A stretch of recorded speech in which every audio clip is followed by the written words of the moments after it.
আজকে নির্বাচনের ফলাফলটা আমি ঘোষণা করছি। সাংগঠনিক সম্পাদক এক নম্বরে যিনি রয়েছেন, 4 জন ক্যান্ডিডেট ছিল, তার ভিতর সাংগঠনিক সম্পাদক মির্জা ফরিদুল ইসলাম শিপলু।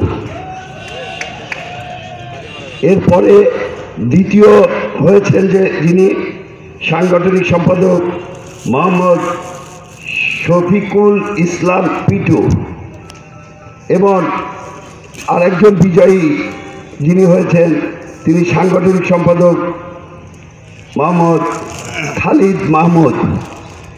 এই 3 জন আজকে বিজয়ী হিসাবে আমরা বলছি যে সাংগঠনিক সম্পাদক হিসাবে দায়িত্বপ্রাপ্ত হচ্ছেন। আপনাদের কাঙ্ক্ষিত আমার মনে হয় বিজয়ী শব্দটা আমরা না বলে আমরা মনে করতে পারি এভাবে যে আমাদের যারা কাউন্সিলর 800 জন কাউন্সিলর আছেন, এই 800 জন কাউন্সিলর আগামী 2 বছরের জন্য এই 3 জন ব্যক্তির হাতে দায়িত্ব অর্পণ করেছেন, এভাবে বলতে পারি। ধন্যবাদ।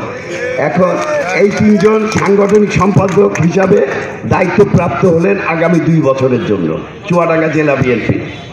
এবার আমি আসছি আপনাদের বহু কাঙ্ক্ষিত সাধারণ সম্পাদক পদে, যিনি আগামী 2 বছরের জন্য 808 জন ভোটারের ভিতরে 774 জন ভোটে অংশগ্রহণ করেছিল। আমি যিনি দায়িত্বপ্রাপ্ত হয়েছেন তিনার নাম ঘোষণা করছি। সাধারণ সম্পাদক হিসাবে আগামী 2 বছরের জন্য মোটামুটি দায়িত্বপ্রাপ্ত হলেন মোহাম্মদ শরীফুজ্জামান শরীফ। এই হচ্ছে আজকের ফলাফল।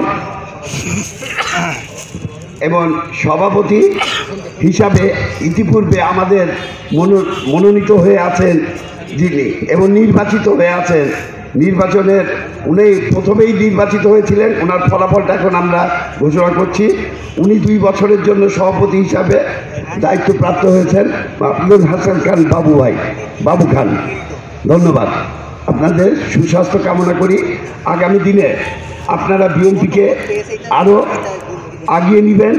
আপনারা বিএনপির পতাকা তলে চুয়াডাঙ্গা জেলার সাধারণ মেহনতি মানুষকে একত্রিত করবেন, যিনারা অংশগ্রহণ করে আজকে 2 বছরের আপনারা দায়িত্ব পেয়েছেন, তিনাদেরকে আরও সাথে নিয়ে আমরা বৃহত্তর আকারে বিএনপির কার্যক্রম পরিচালিত হবে চুয়াডাঙ্গা জেলায়। নেতাকে সেটাও আমরা আশ্বস্ত করতে পারি যেন এইভাবে চুয়াডাঙ্গা জেলাতে বিএনপি কার্যক্রম পরিচালিত করবে। এবং আপনাদের সকলের সহযোগিতায় আমরা নির্বাচন কমিশনের পক্ষ থেকে আপনাদের প্রত্যেককে ধন্যবাদ জানাচ্ছি, আমাদের নেতৃবৃন্দকে ধন্যবাদ জানাচ্ছি। খুলনা জেলার বিভাগের যিনি সাংগঠনিক সম্পাদক ছিলেন, ওনার সার্বিক সহযোগিতা পরামর্শে আজকে এই পর্যায়ে, এবং জয়ন্তদা আছেন, ওনার পরামর্শে ওনার সহযোগিতায় আজকে আমরা সুন্দর একটা ভোট উপহার দিতে পারলাম। আমার বিশ্বাস আমরা চুয়াডাঙ্গা বিএনপির সমর্থকবৃন্দ, কর্মীবৃন্দ, আমার নেতাকে অন্তত যিনি আমাদের স্কাইপে আজকে রয়েছেন, তিনাকে আমরা এইটুকু আশ্বস্ত করতে পারি, আপনার হাতকে চুয়াডাঙ্গা জেলার বাসী শক্তিশালী করবে ইনশাআল্লাহ। ধন্যবাদ।